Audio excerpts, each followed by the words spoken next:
Impeachment ni VP Sara Duterte, hindi na matutuloy. Naku po, yan ang ating pag-uusapan ngayong araw na ito ha. Dahil alam mo, matindi ho yung mga nangyayari sirkumstansya na sa paligid ng itong impeachment ni VP Sara Duterte. Kasi alam nyo, sabi nga nila, baka daw dahil sa ginagawang proseso, kasi sa batas, hindi sapat na maingay ang paratang, hindi sapat na malakas ang propaganda. Dapat talaga dyan ay tamang proseso at lalong hindi sapat na gigil ang mga Duterte haters. Kapag mali ang proseso, kapag may butas ang ebidensya, kapag may impormasyon na nakuha o nilabas sa kaduda-dudang paraan o illegal, di ba? Posible dyan palang gumuguho na ang buong kaso. Yun. Napakaganda nun ha. At dito papasok ang usapin sa umano'y maling paglabas ng AMLAC-related transaction details ng mag-asawang Duterte, di ba? Kung mapapatunayan na may mali, may abuso o may illegal na paraan sa pagkuha o paggamit ng impormasyon, hindi maliit na issue yan. Dahil sa batas, hindi lang tinatanong kung ano ang akusasyon. Tinatanong din kung legal ba ang proseso. Yun, malinis yun. Maayos ba ang ebidensya, ang pagkuha ng ebidensya? Tama bang dinaanan? Kaya kung mali ang pundasyon, kahit gaano pa kaganda ang drama nila sa hearing, posible pa rin bumagsak. Pero ito pa ang mas malupit, mga banateros. Mali na nga raw ang proseso. Ngayon, pati yung taong mangunguna sa impeachment trial. Mali ang interpretasyon sa salitang forthwith. Si Senate President Soto na dapat sana'y nangunguna sa matinong proseso, tama, siya pa ngayon ang lumalabas na sablay. Dahil mismo na ang nagsabi at nilinaw ng Supreme Court na ang forthwith ay hindi immediately. Na yan ang kanilang pinipilit mula noon, lalong-lalo na ginagamit ito para sa magmukhang minadali ang o mamadaliin ang ng impeachment ni VP Sara Duterte. Pero ang Korte Suprema mismo nagsabing hindi pala ganoon, kasimple. Paano tayo magtitiwala sa trial kung pati basic interpretation sumasablay? Yun.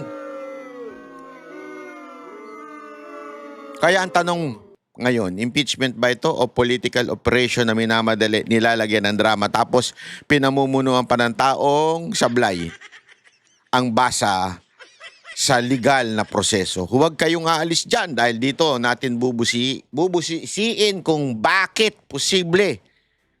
Posible lang ng impeachment ni VP Sara Duterte ay hindi na matuloy. Hindi dahil walang ingay ang kalaban, kundi dahil baka sa batas mismo sila lumagpak. Maling proseso, maling ebidensya, maling interpretasyon. Anong tawag dyan? Maling diskarte. Yun. Grabe, no? Grabe mga nagaganap sa ating bayan. Kasi dito mo makikita talaga na minamadali lang ito dahil nga naman sa 2028. So kung sumablay itong impeachment, hindi mag-prosper sa plenaryo ng Kamara o di kaya at tapos na ilipat sa Senado at hindi rin nakakuha ng enough vote, may panahon pa sila na gawin yung susunod nilang plano para mawala sa takbo itong si VP Sara Duterte sa 2028. Kasi ngayon habang patuloy ang paninira nila, alam mo, yung taong bayan nare-realize na talagang etong ginagawa nilang impeachment, etong mga bintang nila ay para sa 2028 election. Sa katunayan, may nakausap nga akong hindi mahilig sa politika, tapos sabi niya, di ba ganyan din ang ginawa nung kay Corona? Tapos eventually na-realize natin, kay si Justice Corona, eventually na-realize ng mga tao at nabuking. Remember, nabuking yun na may perang pinakalat para sa mga boboto, lalong-lalo na sa Senado, na laban dito kay Corona. Tama, mali? Di ba? Kasi nga, tandaan ninyo, si Corona noon ay may desisyon na hindi pumabor sa presidente at kaya naipit. Sa katunayan, dito sa part na ito, ikinulong din si Senator, dating Senator, Revilla, kung saan di ba ang kwento pa nga niya, dinala siya sa Malacanang, tapos binabribe siya to ano daw to vote for the impeachment. Pero ano nangyari? Hindi siya bumoto at yung ilang mga kaalyado niya tuloy ano nangyari? Aba, sila ay pinakulong. At eventually, sabi ng korte ito po mismo nagsabi, korte po nagsabi, hindi po ako. Sabi po mismo ng korte na wala siyang kasalanan. Ibig sabihin, nag-imbento lang ng paratang, 'di ba? Ngayon inuulit nila 'yan kay Revilla. Ngayon naman idinidiin siya. Pero bakit? Dahil nga hindi siya saan uli bumoto sa impeachment. Buong pamilya niya hindi bumoto sa impeachment ni Sara Duterte. Oh.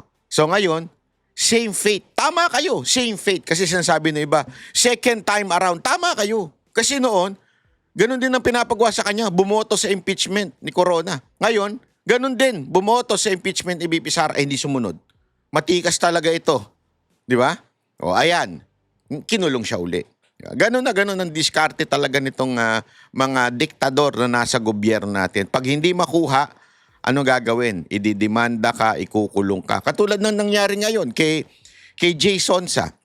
Si Jay Sonsa, alam nyo naman, veterano yan eh. Hindi naman po yan magsasalita ng walang kaalaman o di kaya walang basihan o ano. Bigla ho siyang kinulong dahil daw sa maling paglabas ng bulletin report ng presidente. Maaring maaring naman posible yon kasi una-una meron din naman talaga tayong batas na bawal ilabas ang any medical situation ng isang tao. Pero ang argument nga daw nila dito una-una pampubliko si Pangulong Marcos, so ibig sabihin karapatan ng mga Pilipino malaman. Pero meron din namang na sinasabi na sa side naman ng kalaban na kesyo ito'y private thing yung medical report. So, pinaglalabanan yan. Ngayon, ano kaso niya? Ang kaso niya, libel. False publication o paglabas ng maling bulletin, medical bulletin ni Marcos. Sino nagdemanda? Si Marcos ba? Hindi, NBI. Tapos ngayon, yung demanda, yung libel, ang libel po, bailable po yan eh. Kasi nga hindi, ang pagkakulong lang yan 6 months to 1 year lang ata. Basta available po ang libel. Importante mo malaman. Pero magtataka ka dun sa warrant, nakalagay po dun parang hindi, hindi required na mag-bail o non-bailable. Doon, medyo may konting sablay huwi doon. Hindi ko alam kung nagkamali ang korte kasi yun ang sinasabi ng ng kampo ni Jason sana nagkamali ang korte pagdating doon at agad-agad naman ito tiniming pa long weekend para talagang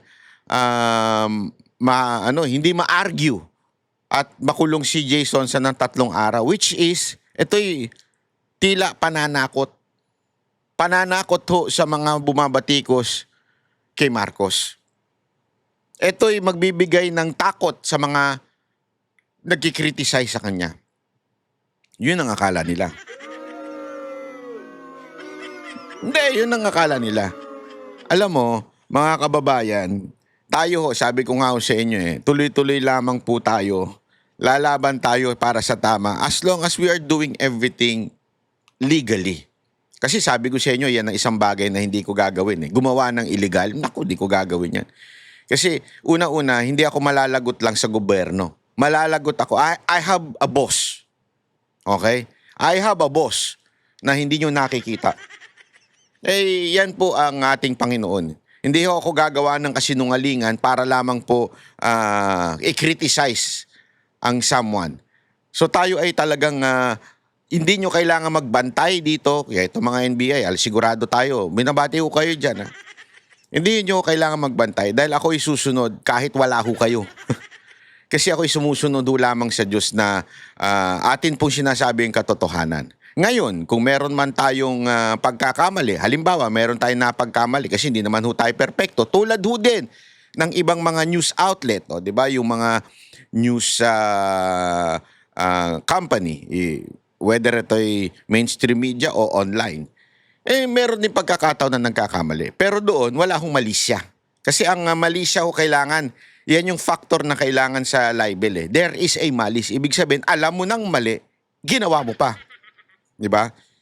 Tayo ho, hindi ho. Pagkaalam ko ng mali, hindi ko ho yan sasakyan. Sa katunayan, ilang beses na po ako nabatikos dahil marami hong lumabas na mga video-video na ako ho mismo nagsasabi, ay mali ito, AI to, ay ano ito. Marami hong gano'n na pagkakataon na kahit sana yung video na yun ay papabor sa pinaglalaban natin, ay hindi ko sinasang-ayunan. Kasi nga again, you're not my boss. Isa lang ho ang ako ay pleaser of one. And that is the Lord. Kung yan po ay mali, hindi ko ho yan sasalsalin dito sa ating ano. Yan ang maaasahan ninyo mga kababayan ko nanonood dito. Sisiguraduhin ko na lahat ng sinasabi ko sa aking pagkakaalam ay tama. Hindi ho ako magsasalta dito ng hindi tama. Kasi baka mamaya, alam mo yun, ayoko kasi yung parusa sa lupa, matatapos yan.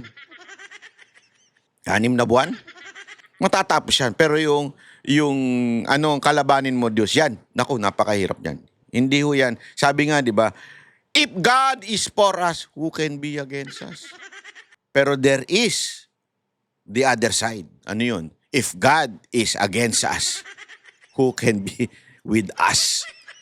Di ba? Kaya dapat, dun tayo. Hindi tayo dapat papalag doon. Huwag tayong lalaban doon. Kahit sa buhay, mga kababayan, mga nabubuhay dyan. Alam ko, napakahirap na ng buhay natin ngayon, di ba? Marami sa atin, nahihirapan na sa buhay. Di ba? Kaya nga yung iba, hindi lumalaban ng patas. Ano ginagawa? Nang-hold up, nang-i-snatch, gagawa ng kasamaan, ibebenta yung magbebenta ng droga, minsan pati katawan binebenta. Di ba? Hindi lalaban ng patas, ika nga. Wag ko tayong susunod sa ganong klase. Kasi oo, maaari makalusot ka ngayon.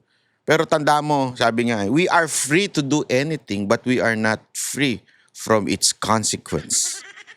Sa Tagalog, ano yun? Malaya kang gawin ng lahat ng bagay.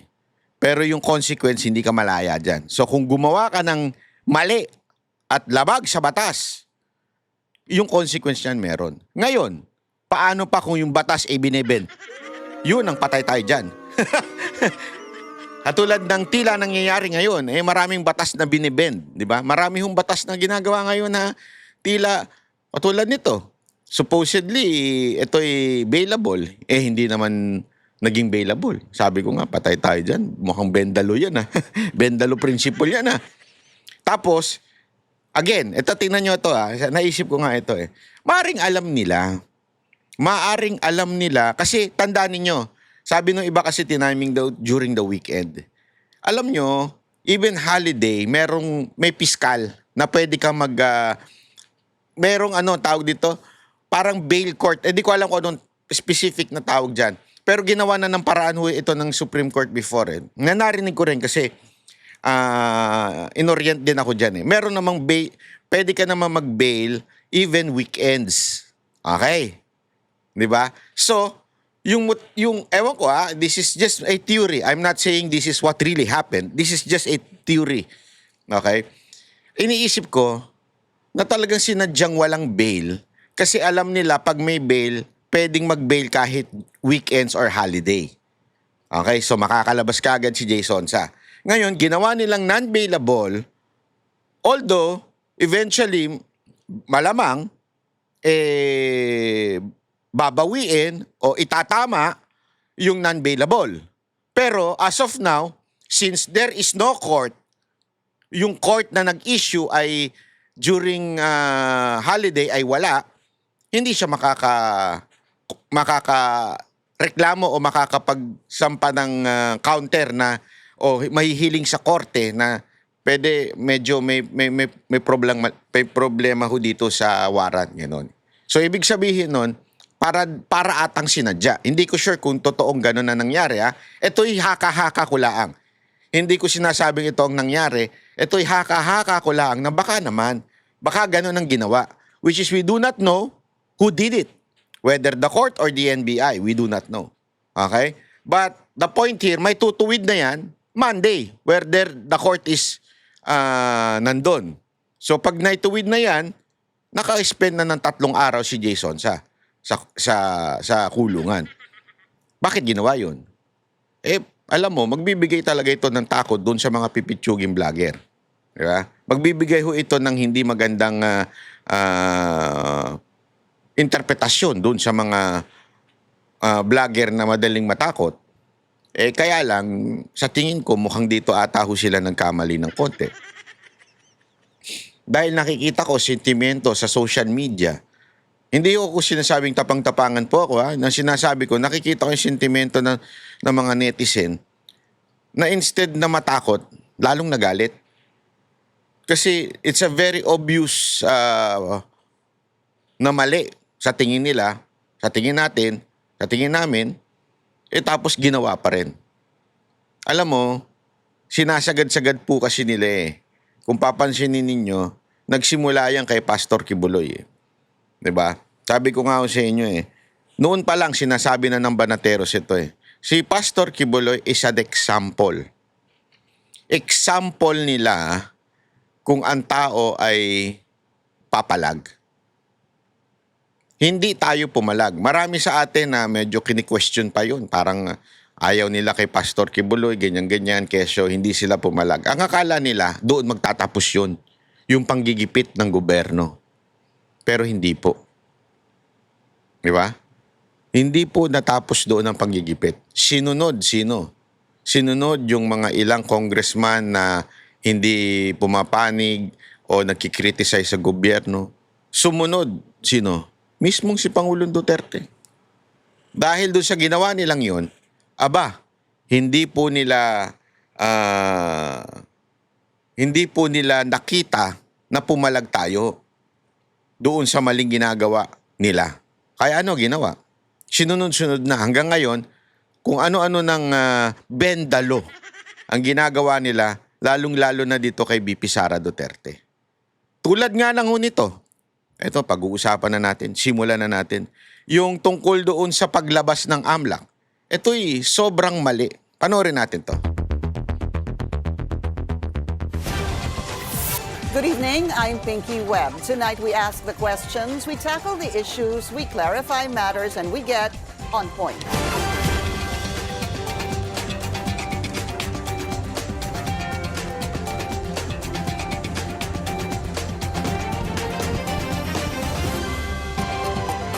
The Bureau of Internal Revenue has ordered a tax audit of Vice President Sara Duterte, her husband, Mans Carpio, and 9 businesses linked to the couple.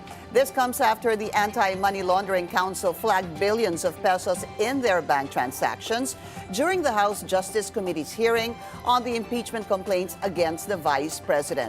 But her husband's camp is pushing back, saying the release of their bank records violates the law. Let's get on point with his spokesperson, Attorney Neil Abayon. Attorney, nice to meet you. Thank you for your time. Good evening po. Proud naman ako dito. Ito yung matinong version ni Atty. Libayan eh. Oo, kasi pareho sila ng style nito eh. Pero ito yung matino. Ito yung professional. Si Atty. Libayan, yung ewan ko, saan pinalaki yung sa kanto ba yun pinalaki. Tapos naging abogado lang.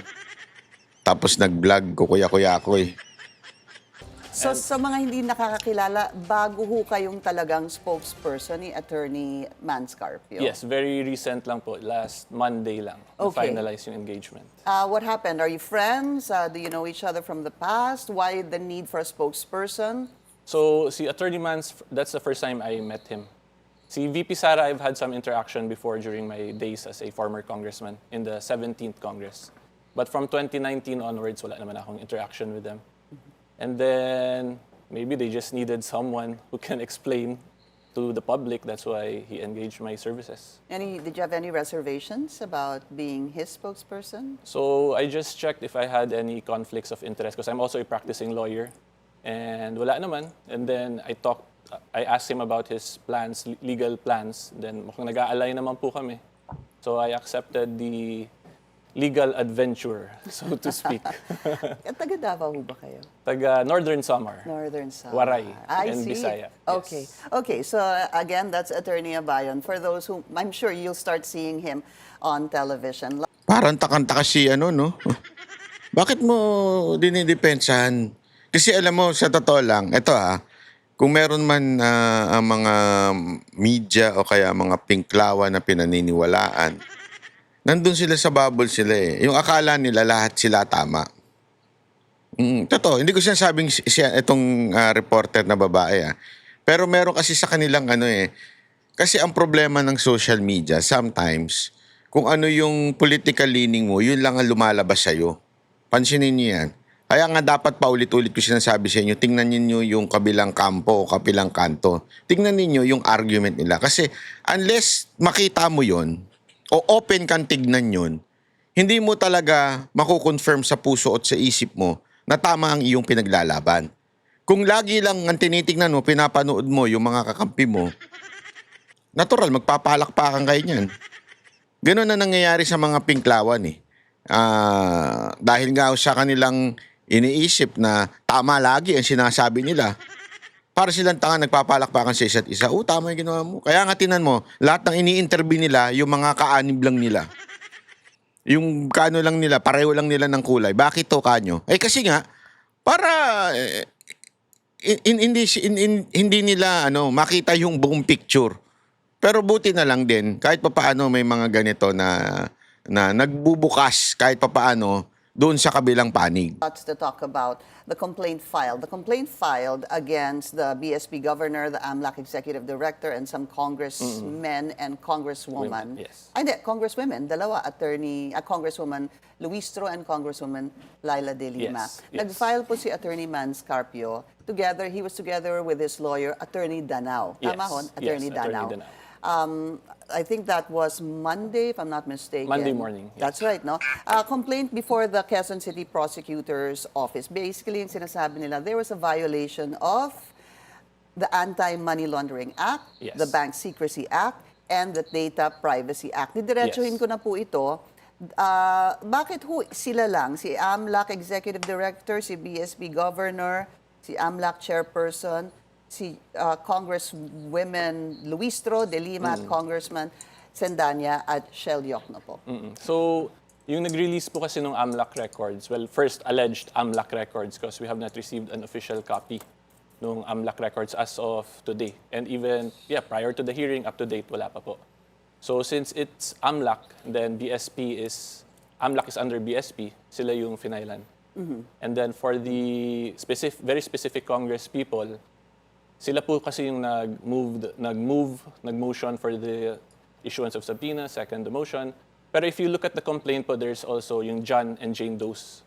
So once we fully establish conspiracy between all of them, then other individuals could also still be held liable, not named currently. But if there are, let's say, basing from the vote the other day, 58 who ata yung bumoto for the impeachment, for probable cause on Vice President Sara Duterte, would it be fair to say that it would be the 58 also? Yung isasama nyo sa... Yung 58 po has nothing to do with this case. The vote yesterday was for probable cause. I know. Yes. So Pero sila ho kasi yung members ng House Justice Committee, hindi ho ba?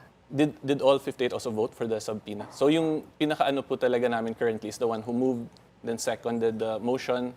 And then may John and Jane Doe naman po. So there's still a chance na other congressmen and maybe even... Ang galing ng niya doon ng paliwanag niya doon. Kasi parang sinasabi, bakit pinag-iinitan nyo lang itong mga ito? Hindi, sila ho kasi yung nag-move. Sabihin sila yung nagsabi na, sige, kunin natin ito, o ito, ilabas natin ito. Sila ho yun eh. Hindi mo naman pwedeng ikargo mo yun doon sa ibang mga membro lamang noong Committee on Justice, di ba? Other resource persons could also be held liable once we establish conspiracy. Okay, quick question on that. How do you establish conspiracy? Once, pag mapakita po namin na may concerted effort to disclose yung AMLAC records. Because the criminal act that was committed here was the illegal disclosure of the AMLAC records that allegedly belongs to Attorney Mans. Yes. Says, of course, your camp, because there are laws being used yes. to protect what they did and to debunk or to Yes. deny what they did, calling it actually illegal. Let's talk about that so we have a better understanding of it. Section 8A of RA 9160 or AMLA Yes. as amended. Ito po yung ginamit ni Attorney Danao, hindi ho ba? We use 3 laws. Okay. Well, this is one of Yeah, them. one of them. Yes, that is correct. Basically shall not reveal, kasi madalas po niyang sinabi, in any manner, any information known to them by reason of their office. Yes. Yan po yung madalas niyang ginamit. And then, binabangga naman po ng kabila doon sa Section 2 of the Bank, Bank Secrecy Secrecy, Law, yes, yes. or Republic Act 1405, basically saying that deposits are considered confidential except upon written permission from the depositor or in cases of impeachment. How do we understand these two seemingly conflicting laws? Number one, ma'am, they're not conflicting. Okay. Okay. So if you look at the bank secrecy, it states their deposits. Yung Anti-Money Laundering Act talks about AMLAC records, AMLA records. So let's say yung mga covered transactions, suspicious transactions, if that is submitted to the AMLA, that is already an AMLA record. So, and if you also look at both laws, they have different penal provisions. So you can violate RA 9160 as amended, and you can also violate the bank secrecy. Pwede. Pwede. Those are two different laws. Plus the Data Separately. Privacy Act din po. Kasi may sensitive personal information na disclose. Mm. So the very basic naman po sa data privacy, if sensitive personal information is illegally disclosed, it also carries penal provisions. And ano yung sensitive information? Yung ano lang po yan eh, if there are multiple information, and then although it does not specifically name an individual, but if a reasonable person will view that information, he will be able to identify who that person is. That's considered sensitive. And if you illegally disclose that, meaning without consent, that there's also corresponding penal Pero sanctions. din po. paano ho yun kapag sinabing in cases of impeachment? Yung sa AMLA wala po. If you read Section 8A Yeah, dito of sa Bank RA Secrecy Law. sa bank secrecy. So yung position po namin is there's still no impeachment case. The precedent that we have is the impeachment of Chief Justice Corona. So the bank deposits were disclosed in the impeachment trial court. So currently, the House of Representatives Malinaw yan, no? Malinaw ito para sa atin mga kababayan. Ha? Kasi sinasabi dito, ang linaw-linaw. Merong precedence, ibig sabihin merong nangyari na before na inilabas lang during the impeachment trial, which is in the impeachment court, which is the Senate. Kaya nga paulit-ulit lang nila sinasabi, is this the impeachment trial or proceedings ay court na ba? Hindi pa. So ito'y paghahanap pa lamang ng probable cause. Pero dito na nilabas yung supposedly hindi dapat ilabas. Kasi remember, impeachment ang nakalagay doon. You only use the word impeachment pagka na-impeach na ang tao. Particular dito si Vice President Sara Duterte. Remember, ginagamit yung impeach na si VP Sara Duterte ay pag pinagbotohan na ng plenaryo at sinabing, oo, kami lahat ang sasabi. Kasi hindi naman sinabi diyan impeachment procedures. Diba? So, doon pa lang, yun yung argument. At dahil nga din po dyan ay may precedent sila, which is yung kay Corona, inilabas during the impeachment trial. Nung panahon na tinatry na po, ibig sabihin, nasa court na, impeachment trial court, nandun na ho sa Senate. they are performing their constitutional mandate, which is to initiate an impeachment.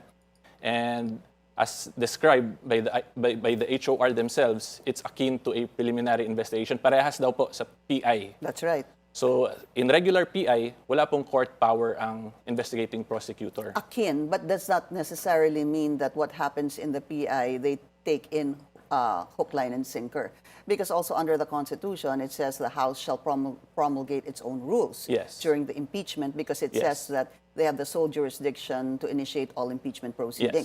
Tingnan nga natin kung paano niya sasagutin to. Kasi daw, yan ang paulit-ulit din sinasabi ng mga congressman eh. Hindi, the House can promulgate their own rules. Yung kanilang sariling rule. Okay, tingnan natin. Under Section 7 of their rule, I'm just going to summarize it. It says that they have the authority to issue subpoenas. Kaya Subpoenas. dito po napunta si AMLAC. How do you respond to that? So, like what you stated, ma'am, subpoena. Subpoena is different from a court order. So if you read the law, it states there court order or impeachment case. Subpoena pa lang po yun. Subpoena is a different legal process from a court order. A court can issue subpoena, they can also issue court orders. Right. And Galing Di ba? Magkaiba yun. Kaya nga sabi ko sa inyo, alam mo dapat siguro maging requirement na yung pagiging lawyer na bilang congressman. Kasi nawiwirdohan lang ako ha. Ito question ko lang naman. Yeah? I'm not against what's happening now. Pero may question ako. Kung ikaw ay mambabatas, di ba dapat eksperto ka sa batas? 'Di ba? Dapat ikaw ay may alam sa batas o ikaw ay isang lawyer. Ngayon ko na lang nare-realize ito eh. Kasi dati medyo parang, o nga no, pwede naman siguro. Pagalingan na lang siguro. Diba? Parang ganon. Pagalingan na lang ng mga consultant. Pero ngayon, tila lumalabas na mukhang tama yung sinasabi ng iba na kailangan talaga pag mambabatas ka, lawyer ka. Kasi nga, you're dealing with laws. And yet, you do not know yung mga terminology ng isang lawyer o kahit yung mismong mga terms sa batas. Halimbawa na nga lang, mamaya pag-usapan natin yung lintik na fourth with na yan eh. O, eto, tulad nito, iba yung sinasabing subpoena at court order. Magkaiba yun, di ba? Napaka-importante eh. Ano sa tingin nyo mga kababayan? Comment nga kayo dyan. Kailangan ba ang congressman o senador ay lawyer? Kasi parang ganito eh. Di ba pagka pulis ka o kaya sundalo ka, meron ding requirement. Hindi pa pwedeng pulis ka o sundalo ka, hindi ka marunong humawak ng baril. Di ba? Kaya nga may training kayo eh. Magte-training muna yung, halimbawa, sa pulis o sa sundalo, may training muna bago ka gawing pulis o gawing sundalo. Di ba? May ganun eh. O mismong yung kailangan mag-take ka ng, kunwari, ikaw naman ay pulis, ikaw kailangan mo mag-take ng criminal law. May ganun sila sa school eh. Kasi nga, ikaw ang magpapatupad niyan, dapat alam mo. May requirement. Ito, mas matindi. Ikaw ang gumagawa ng batas. Ikaw may hawak ng pera ng taong bayan. Di ba? Ikaw yung nagde-deliberate. Kayong nag-aano sa impeachment. Di ba dapat mas mataas din ang ating expectation or requirement sa mga to? And because you basically are saying this is not a At court. court. So, para mas maintindihan po ninyo, Sige. in the court proper po kasi, dyan na talaga binabangga, kino-confront yung evidence, the very specific details, the credibility of witnesses. So dito, since they cannot do that in the HOR initiation level, kasi wala pong right to cross-examine, di ba? So they cannot, in other words, they cannot yung sa, let me clarify, yung sa bank records, it does not fall under the exception kasi wala pa po sila nung ganun na stage that they will confront evidence and then cross-examine, the right to cross-examine. In other words, yung establishing of probable cause does not amount dun sa court level na proceedings in a Senate. Ganito, paliwanag lang natin Kasi yung Committee on Justice, ano ba ang purpose nun? Ang purpose lang nun is to see the impeachment complaint after makuha yung substance, makita, the Committee on Justice, House Committee on Justice, titignan lang yung complaint at sasabihin, okay, there is a probable cause. Hindi ka hihingi ng ebidensya. 'Di ba? Parang sa piskal. Kaya nga sabi ko dapat talaga abogado ito mga, although may abogado rin naman doon, bobo naman, 'di ba? Kahul lang ng kahul. Isipin niyo to sa piskal. Nagreklamo yung isang tao. Sabi niya, nilibel ako ni Banatbay. Ganon. Titingnan ngayon ng piskal yan. O ano sagot mo? Subpina. Isusubpina ka ngayon ng piskal. Oy, Banatbay, eto subpina. Ano ang sagot mo dito sa... Papakita niya to ano ang sagot mo dito? Sagutin mo nga ito. Titingnan lang niya. Ito ang sagot. Okay. Dati to kasi ngayon iba na eh. Ngayon kailangan ng probability of conviction. Sabihin kung mukhang makukonvict siya, tsaka mo lang ipapasa sa court. Pero kung alam mong sablay na, hindi mo na ipapasa. Dati kasi iba naman, masyado mababa yung limit. Ano 'yon? Noon dati, probable cause lang. Mukhang may laban ito Mukhang pwede. Ganun lang di ba? Titingnan mo lang. Hindi ka hihingi ng, pakita nga ng ebidensya mo. Ano pa yung mga ebidensya? Hindi ka ganun kasi you are not yet the court. Alam mo, simpleng-simple nito na hindi ko maintindihan bakit yung mga tao minsan nagbubulag-bulagan. Ganyan ang problema sa mga Duterte haters eh. Nagbubulag-bulagan sila. This is not the court to present the evidence. Dito pa lang pinresenta nila ebidensya. Hindi lang ebidensya, dinagdagan pa nila ng mga kung ano-anong akusasyon. Halimbawa kay Digamo. Halimbawa yung kay Madriaga. Halimbawa yung lahat dinagdag nila. Kaya nga 'di ba tinatawag na fishing expedition na 'to ng karamihan ng mga totoong abogado na hindi Duterte haters. Fishing expedition ang ginagawa ng Committee on Justice. So isa na rin itong ginawa nila yung paglabas ng AMLAC. Kasi nga sinasabi dito, 'di ba, na once the account o yung bank transaction pinasa na sa AMLAC, merong batas na nagsasabi doon na bawal. Anong ginawa nila? Inilabas nila. Dito, sumasablay talaga yung Congress, yung House. Lalong-lalo na yung di umanong may utang daw kay BP Sara Duterte. Iyon yung argument niya dito na kung bakit pwede sila mag-promulgate ng sarili nilang laws but not the role of the impeachment court, which is the Senate. Impeachment Yeah, trial but if court. they say that they have, under Section 7, they have the right to issue subpoenas, dusus tecum, Yes. and ad testificandum, sabihin po nila. Subpina ha, subpina. Iba ho yung subpina sa mag-gather ng evidence. Yung sinasabi ni attorney. Sinampina ko po yung records ng AMLAC.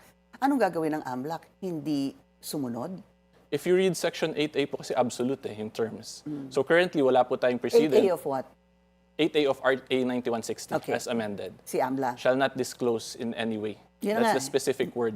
So since wala pong precedent, that's a very recent amendment po 2021. Okay, you said there's no precedent. I spoke to, I'm still trying to understand this, attorney, no? I spoke to Congressman Sheldioc, no, also very recently, and asked him about these two provisions that seem to be contradicting each other. And basically he said there's already a Supreme Court ruling on this. Let's listen. But actually, there was a case that already reached the Supreme Court about the Anti-Money Laundering Council and it's whether it's covered and in terms of that rule on confidentiality. And in the case of Republic versus Sandigan Bayan, the Supreme Court said that the AMLAC is not a covered institution. And for various reasons said that when it comes to suspicious and covered transactions, these are not part of that. And especially if we're speaking of a Committee on Justice that is implementing a constitutional requirement. Ang kapangyarihan ng Committee on Justice ay hindi lang galing sa batas yan. That is a constitutional command for us to conduct a hearing. Respond, attorney, please. So yung issue po kasi talaga is, number one, whether or not the documents disclosed is part of AMLAC records. So we are of the position that's part of AMLAC records. Therefore, Section 8A applies. Kasi very clear naman po, any information shall not be disclosed in any form. So yun po yung position But he namin. said there was already a ruling by the Supreme Court that AMLA is not actually covered, especially when we're talking about suspicious and covered transactions. I think that was what Attorney Sheldioc, Congressman Sheldioc We was have to saying. check po what year yung jurisprudence kasi the amendment was very recent, Okay. 2021. Kailan ho siya amended, si AMLA? 2021. 2021, all right. So maybe that's also something to look at, this particular Supreme Court decision. Yes. That was mentioned Kasi by maybe that's an old Congressman. jurisprudence prior to the amendment. Galing mo, Brad. Yun ang pang mga... Tama nga naman. Kasi maaring walang basihan noon. Ibig sabihin, walang batas noon na ganun. Ngayon, may batas na 2021 lang, very recent lang, na bawal ilabas na. Yun ang ating aalamin. Oh. I see. Kung luma po yun, obviously, the amended version will supersede Yes. any Yes. ruling, previous ruling by the Supreme Court. Kasi most likely the interpretation there, if it's based on the old law, yung Yeah. interpretation is based on the old law. Yeah. So if there's a new amendment, it will supersede. How about the fact that, well, not the fact, Can I rather. comment pala, ma'am, on the Yes, constitutional please, go mandate ahead. that he mentioned? Yes, I was going to ask you about that. Go so ahead. we have to remember the fundamental basis also of these confidentiality laws is yung right to privacy. So right to privacy is also a constitutional bill of right po yan. under Article 3 po yan. Yun na nga po eh. So you have to Meron- balance also the accountability provisions, accountability of public officers in relation to the Bill of Rights. Right. Because as explained po by the Supreme Court in the Duterte versus HOR case, the Bill of Rights applies in all stages of the impeachment process. Yeah, And so- a lot of balancing needs So you to have be. the right to privacy, but how do you exact accountability? Because also when you look into some of the information that I've researched, sasabihin din po na the Constitution, what is written in the Constitution should supersede, well, number one, mamaya we'll talk about that, yung sa BIR, yung sa issue po sa BIR on what they call statutory laws, no? But for them to be able to exact accountability, which is through the impeachment proceedings, should that be able to supersede, for example, the AMLA as amended in 2021, sir? Can you repeat the question, ma'am? Should an impeachment proceeding under the Constitution supersede? Should it be more important? Should it have more value as compared to the AMLA as amended in 2021, as you were stating a while ago, sir? So it will not supersede kasi yung foundation nga po ng confidentiality laws is also a constitutional provision. So it needs to be balanced. Currently, yung position namin, since the law is absolute, yung confidentiality, Section 8A, we are just enforcing that provision. And not to And belabor. as to the accountability aspect, ma'am, as if, let's say, umabot sa Senate impeachment trial court, and then we will just take it on a legal step-by-step basis. We need to take a very short break. We'll continue our discussion with Attorney Neil Abayon when we return. Stay tuned. This is On Point. Galing talaga di attorney, no?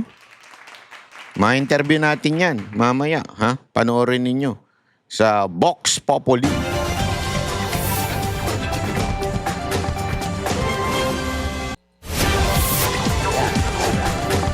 We're still talking about the AMLA and, of course, the bank secrecy law. I'll have to say it's still the reason I asked you, well, and I'm happy that you're here, really is to understand this better and to understand the rights of an individual. But there's still lots to talk about. Let's talk about this BIR audit. The BIR has actually ordered a tax audit of Duterte, Carpio, and 9 businesses linked to the couple, saying there is probable cause to have their financial records examined.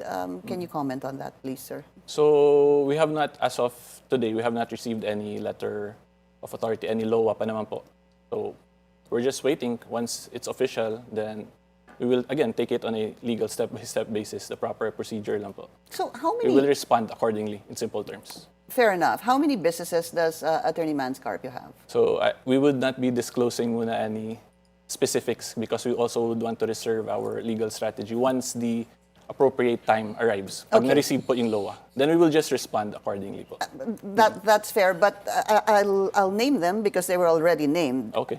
Carpio Lawyers, please correct me if I'm wrong, Zelta Matim Salon, City Hall King Chow Foods Corp., Davao Bounty Times Food Corp., Madayaw Fisheries, Davao Emerging Taipans Corp., Amayan Shores Inc., Kale 88 Foods Corp., and Geometry Security and Investigation Agency. You would rather not comment on Not that. comment muna. Pero we're prepared naman po to respond once the official documents are received. But are you denying that these 9 companies are linked to him? No comment lang muna. No on that. comment. All right. Let's talk about the SAL-Ns. That Okay. was big, of course, during the House Justice Committee hearings. In the SAL-N, that is supposed to be joint. Conjugal po sila sa pagkaintindi ko at yung pong aking nababasa.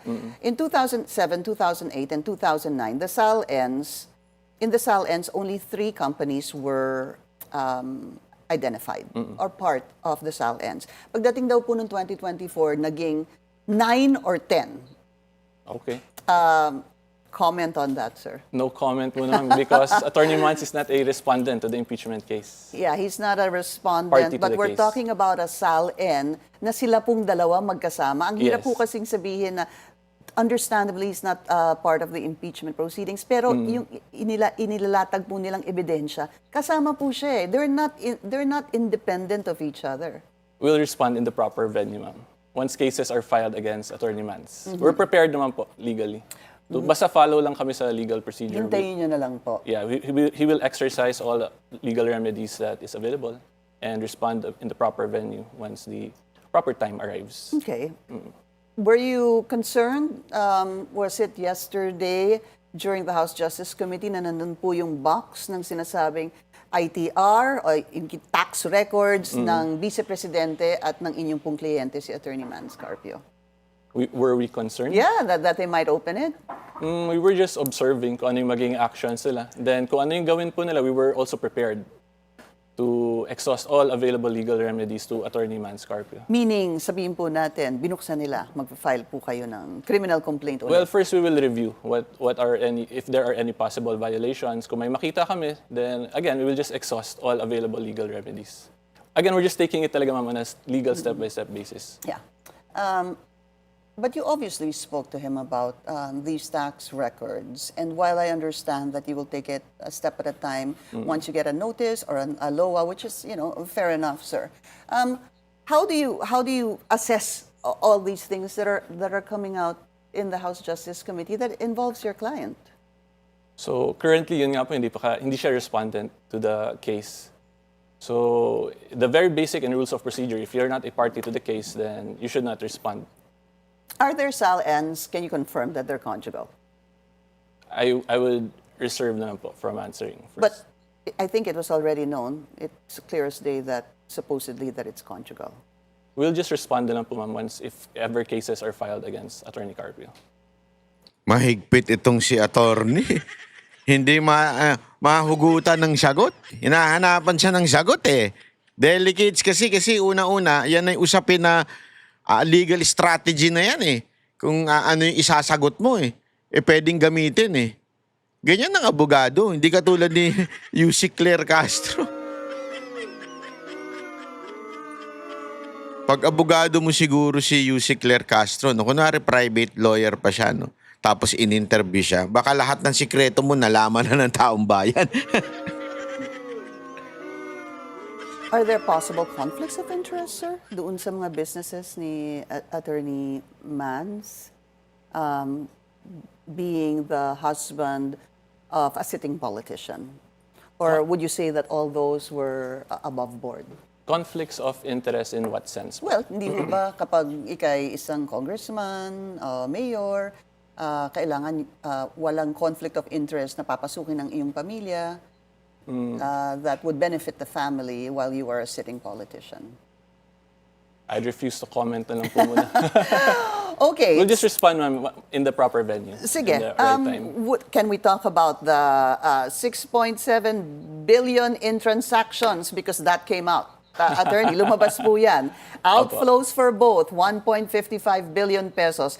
Inflows, 4.43 billion pesos. Undetermined transactions, 791.1 million. Ang tanong po ng mga congressman, bakit daw hindi nasama yan sa SAL-N? So this is actually an example ma'am nung sa AMLAC records, Yes. transaction records. So that's why our Attorney Mans filed a case under Anti-Money Laundering Act. Kasi allegedly, these are his AMLAC records. So I will... Meron po si VP at meron po siya independent of each other, tapos total yung silang dalawa. Yes, but this was the report from the Anti-Money Laundering Council Executive Director. Right. Yeah. So this is one of the basis of the case filed. So going back to your question po, we have actually not received the official copy of this one. Yung complaint was based on the YouTube account of the House of Representatives na session nila. Yung napanood po natin. Yes. And of course, you need the proper Of proper course, so we can papers. review everything properly. But yung 6.7 billion, is he denying that? Well, we have not received the official document, so we're not sure kung ano yung basis talaga nila nun. Because during succeeding interviews after the filing of a criminal complaint before the Quezon City Prosecutor's Office, there were some lawmakers who were saying, nag-file sila ng kaso pero hindi naman dinedeny si 6.7 na inflow and outflow. That's why I wanted to get your... Okay. So Reaction to ang sabihin ko na lang po, there's no admission on the side of Attorney Mans. So There's no yeah, admission of what, sir? of Could you be more of specific? that amount that they are alleging. Whole, part, or part of it? Everything that they're alleging in relation to that. is what? Walang admission on the part of Attorney Mans. Does that mean that it's not true? Hirap po kasi yung no admission, baka magkaroon po ng ibang pagkaintindi. We'll comment na lang po once we actually receive it Okay. and fully review everything. I think when I was watching some of the interviews of Attorney Danao, he was saying he actually refuted the 6.7 billion. That's why I wanted to get your reaction, being the spokesperson of Attorney Mans. So it's Wala, very... ang sabi niya, walang 6.7 billion. Would you say the same thing, sir? Walang 6.7 na inflow-outflow? Or we're talking just about inflow-outflow? Opo. Yung lumabas po na 6.7 billion pesos. So we can't really comment properly kasi yun nga po, we don't have the official records. So we can't admit or deny properly. Okay. And yun nga po, since the Attorney Mans is not a respondent to the impeachment case, he actually has no obligation to refute anything at the moment kasi there's no case filed against him in relation to that. Got it. 88.5 million pesos in the SALN of the Vice President that's supposed to be conjugal. Ibig sabihin, pinagsamang yaman ni Vice President and Attorney Mans at 88.5 million. Is this valid? Is this true? I'm speaking kasi on behalf of Attorney Mans, ma'am. So Okay. the impeachment is against Vice President Sara Duterte. Ne- So if cases are filed against Attorney Mans, we'll respond naman po. Okay, so pero Currently, lahat po kasi is against the... Buti na lang hindi silibayan yung abogado. Hindi kasi dapat tama. Itong abogadong to tama Magaling ho siya Hindi siya sasagot kung hindi naman kasama sa usapan. Minsan kasi meron talaga mga abogado na bida-bida. Yung hindi naman yun ang pinag-uusapan, sinagot mo na rin. Ito kasi, sandali, kahit 88 million yung sinasabing salin, sandali, ang kliyente ko lang o yung aking lang nire-represent dito si Mans Carpio, hindi kasama yung kay BP Sara Duterte. So huwag niyo akong tanungin tungkol kay BP Sara. So it would be best if the camp of VP will discuss it. okay, what can you tell us about Attorney? Sabi nung, sige na nga, anong pwede mo lang sabihin? Hindi pala pwede lahat sabihin Anong pwede mo lang sabihin? Mans then? And yung kanya pong pinagdadaanan dahil nga nandyan po ang kanyang pangalan, nandyan po ang kanyang SALN, nandyan na rin ang kanyang supposed businesses and his tax records in a box that was not opened. Go ahead, sir. So ano lang po, currently we're just observing if there will be any legal violations, and kung may makita po siyang any violation of his right, he will exhaust all available legal remedies. Meron pa ba kayong nakitang posibleng violation during the House Justice Committee hearing? I would reserve na lang po because that's part of our legal strategy. Oh, I guess meron. Oo, That's a possibility. Oo, that's a possibility. One or two, no, na possible violations. And I guess it would have That's your mama. That's one your or opinion. two That's your question opinion mark. po. Opo, okay. So that was my opinion. No, it's not my opinion. That was a guess Okay. from me. Ayaw, no. So yun na nga Alam mo kung bakit, mga kababayan, na isa pa sa mga dahilan kung bakit mukhang delicates talaga itong mga pinagsasabi nila, ginagawa nila. Na sa tingin ko, posible na hindi matuloy dahil maaaring questionin. Hindi lang, kung meron mang matapang na mga congressman, maaaring questionin ito sa plenary. Yung paano nakuha yung mga yan, illegal na nakuha. Yun yung illegal na nakuha, yung quote-unquote ebidensya ninyo sa illegal na proseso, kung sakasakali. So kung sakasakali lamang po na mag-decide agad-agad yung korte na kanilang sinampahan ng kaso, maaring magbago isip ng mga ating mga congressman na boboto dyan. Okay? Kasi ultimong yung napahiya yung mismo yung ito pakinggan niyo itong part na to. Ito yung sagot ni Soto noon tungkol sa issue ng Fort Tweed. Ito madalas rin binabanggit ito, no. Dati po ito Ito po yung panahon ng issue yung Fort Tweed. Wala pang nilalabas. Linawin ko, wala pang nilalabas ang Supreme Court regarding sa Fort Tweed. Ito ang sagot ng Senate President natin ngayon. Bago pa humantong dito sa pagboto, yung preserving the independence of the Senate as an institution. Kasi at least ako, impression ko ganito, no? Parang ang bilis tumupi ng Senado. When in fact, you have under the Constitution, the exclusive power to try and decide impeachment cases. Pero dito, yung forthwith, nire-define ni Chis Escudero. Pero yung pag-archive, pwede pala Nire-define daw ni Chis Escudero. Ha? Sablay ka dyan, utol. Sablay ka dyan. Sablay ka dyan, Brad. Oh, kita mo na? Kasi kayo mga Duterte haters eh. going forthwith. Parang how does that reflect on the Senate as an institution? Maganda yung perspective nyo rito, I suppose, dahil kayo yung pinaka-veterano dyan. Maganda yung sinabi mo. Noong February 5, hindi forthwith. At hindi immediately yung forthwith. Ano? Pero dito, hindi pa tapos yung MR, pinong-forthwith na. Mali. Hindi naman tama. As usual, the sauce for the goose is the sauce for the gander. Dapat ganun. Eh na naman tayo sa sos na yan eh. Para lang gumanda yung paliwanag nyo, sos. Para lang mukhang matalino kayo eh. Tinan mo to si Soto, eh apakayabang din. Oh. Alam daw niya yung salitang forthwith. Pero ang sagot ko diyan kasi baka ang sinabi kasi ng Supreme Court, immediately executory. Di ba si Senator Chis made the distinction between forthwith and immediately at the start. Ano lang naman, levity aside. Sa mga professor kasi pareho daw meaning noon, sabi nga nila. But then again, binasa ko yung naalala ko yung De Pedro versus Romasan Development Corporation, GR 194751. 2015 ito sabi ng Supreme Court, while the Supreme Court's decisions are immediately executory, they are not considered final until the lapse of the prescribed period without a motion for reconsideration or upon the denial of such motion. Supreme Court may sabi nito Sila rin. Sila rin may sabi niyan So hindi immediately executory. Immediately executory pag final na. Ayan daw immediately executory pag final na. Yan daw yung forthwith, kailangan immediately. Okay? Alamin nga natin yung pagpapaliwanag ng Supreme Court. Ito. Ibinasura ng Supreme Court on Bank ang isang petisyon na nagsabing dapat ay immediately na nag-convene ang Senate Impeachment Court para litisin si Vice President Sara Duterte noong 2025. 14-0-1 ang boto ng mga hukom sa pagbasura ng petisyon. Anila, moot o hindi na dapat pagdesisyonan ang petisyon dahil nagdesisyon na ang Korte Suprema para i-nullify o ipawalang bisa ang impeachment proceedings noong 2025 laban sa bise.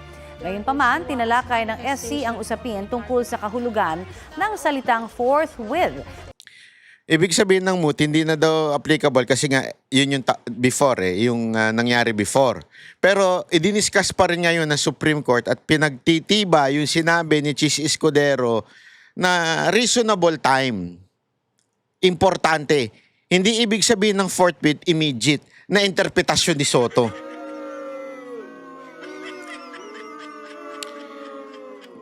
Dito, napaka-importante ho nito. Napaka-importanting maunawaan natin ito dahil mga kababayan, kung ang magli-lead sa atin sa impeachment ay isang katulad ni Soto na mali-mali mag-interpret ng mga terminolohiya ng batas. Kaya dapat talaga mapalitan itong Senate President na ito. Kasi lagay naman kayo ng lawyer sa Senate President, pambihira naman kayo.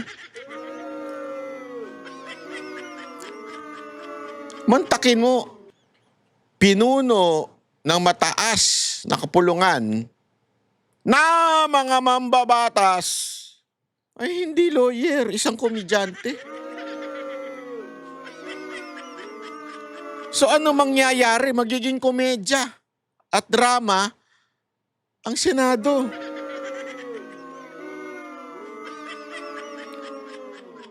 Ako hindi ko naman sinasabing pagka ikaw artista, wala kang alam. Pero iba ho ito Masyado ho itong matindi na. Ibig sabihin, dapat nga bilang senador, alam mo batas, alam mo terminolohiya kasi gagawa ka ng batas eh. 'Di ba? Para bagang ganito eh. Ito simpleng halimbawa lang ito. Magtatayo ko restaurant. Maghahanap ako ng cook. Ang hahanapin kong cook yung hindi naman chef. Anong hanapin ko cook? Yung driver namin, o baka yung karpintero namin. Mali di ba? Dapat kung hahanap ka man ng cook, ay nang magluluto sa iyong restaurant, gagawa ng mga pagkain, magbebenta ng pagkain, abay dapat chef. Hindi pwede yung kuha tayo ng kung sino-sino na lang tapos pag-aralin natin Kaya tuloy, mali-mali. Kasi alam mo, pagiging chef, hindi lang naman po yan yung hindi lang naman po yung pagluluto. Preparation, paghain, sama-sama na po yan. Yan ang sikreto ng isang restaurant, yung chef. Kahit anong ganda ng restaurant, ang dami ko alam mo, yan ang hilig ko, di ba, sa Instagram ko, kitang-kita nyo naman. Yan ang hilig ko, pumunta sa mga kainan na trending. Alam mo, ang daming scam. Alam mo, mula nung tinayo ang TikTok ang dami ng scammer. Sa totoo, hindi lang TikTok, pati social media, pati iba pa, Facebook man, YouTube, apakarami ng scammer. Bakit? Una-una, nagbebenta ng kung ano-ano, kala mo, ito, maganda ito, puputi ka dito, ganito, pero paggamit mo, nyari. Kasi nga, kumikita lang sila, kaya sila nagmamagaling. Gagaling ka sa lahat ng sakit mo, anak ka ng wewe, Hindi ka namang gumaling, di ba? Hindi ka, may pinatay lang akong ipis. Hindi ka naman gumaling. Kasi nga, sino yung nagbebenta? Hindi naman doktor. Di ba? Ngayon, kukuha ka ngayon ng para sa restaurant mo. Hindi naman din chef. Kaya nga pagpunta ko minsan sa mga restaurant na nagte-trending lang for the sake of may mga video lang yung mga nagpupunta doon para may pagyabang lang nila na kumakain sila sa ganito. Sasabihin nila masarap kahit di naman masarap. Di ba? May mga ganun Kasi nga, maaring dahilan nun, hindi naman talaga tunay na chef yung inilagay na magluto dun. Basta lang magaling-galingan ba? Mga kababayan, kung yun yung restaurant na kailangan umasenso o maging maganda at masarap na pagkain, kailangan mo ng profesional. Dito pa kaya? Nagbabalangkas ng batas. Kahit papaano, tinitingnan at ini-interpret yung ilang mga batas. Although hindi sila ang final kung hindi ang court. Still, ang ilalagay mong tagapapuno ay isang hindi marunong sa batas. Pag-aaralan, natatawa nga ako Natatawa ako dun sa mga caucus nila Yabang-yabang pa sila, magpapaturo kami ngayon sa constitutional expert, pati to si Lacson, ganun. Sabi ko, bakit ngayon nyo lang ginagawa yan? Mambabatas kayo, ngayon nyo lang ginagawa yung mga yan. How would you know that the impeachment process is correct kung ngayon pa lang kayo magpapaturo? Crash course daw. Talagang crash course yan. Bakit? Crash landing ang mangyayari sa atin yan. Bagsak ang ating buhay niyan. Di ba? Kaya alam mo mga kababayan, katawa-tawa ho ito. Kaya sa tingin ko, dapat talagang palitan si Soto bilang Senate President ng isang tunay na abogado. Na patas. Na tunay na abogado. Sino gusto ninyo pumalit kay Soto? Ilagay nyo nga dyan, komento nyo nga. Yung patas na mag-i-interpret ng batas. Kaya, alam mo, ang laki ng possibility, Ang laki ng possibility na hindi matuloy ito. Dahil sa mga kapalpakan nila. Nakakatawa nga Sobrang timing yung pasok ng Supreme Court tungkol doon sa fourth with. Mali na nga yung prosesong ginawa nila sa impeachment mini court. Ngayon, mali pa ang interpretasyon ng mismong Senate President. Ano ba yun? Bahala na kayo mga banateros. Di ba? Alam mo, eto na lang mga kababayan. Sana ho, like and share ho ng video natin para mas mapalawak pa po natin ho ang usapin patungkol ho dito dahil mainit pa ang mga darating na araw. Kaya dapat nga nakaklik yung notification nyo para pag meron tayong bagong video, mapanood nyo kagad. Kasi dapat tayo updated sa nangyayari sa bayan natin para mas maintindihan natin kung paano tayo ginagago ng gobyerno na to. I-like, i-share nyo itong video na ito, subscribe kung hindi pa ako kayo subscriber. Madali lang ho. Paturo kayo. Ang alam ko, kasi marami nagsasabi sa akin, anak, gagano tatawagin ako. Pasensya ka na, hindi ako nakasubscribe kasi hindi ako marunong, matanda na ako, ganyan.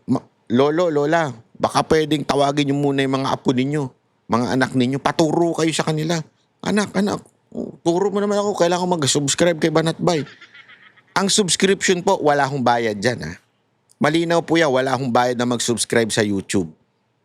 So, pwede nyo utusan yung anak nyo, subscribe kayo sa YouTube. Diba? May subscribe po kayo. Pero kung gusto nyo suporta kay Banatbay, meron yung may bayad, yung membership. Pero wala akong pilitan doon. Kung gusto nyo lang maging patuloy na independent si Banatbay, may membership po dyan. Mag-ano ho kayo pa-member. Ha? Okay po, maraming salamat po. Magkita-kita ulit tayo sa susunod na ating video. Ako po si Banatbay. Happy weekend po. God bless.